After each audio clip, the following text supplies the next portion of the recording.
Magandang araw sa inyo guys, at muli na naman nating pinuntahan ang Sampaloc Lake dito sa San Pablo, Laguna.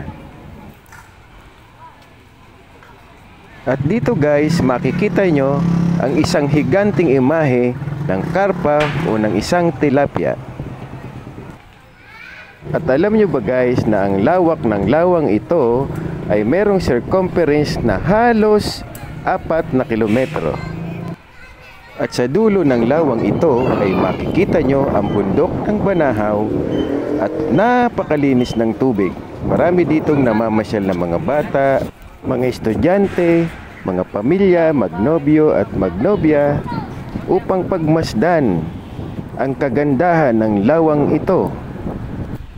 Alam nyo din ba guys na marami kayong mahuhuling isda dito tulad ng tilapia, ayungin, dalag, kito, hipon at mga alimango. Let's go guys, pagmasdan natin ang kagandahan ng lawa at ng bundok Banahaw.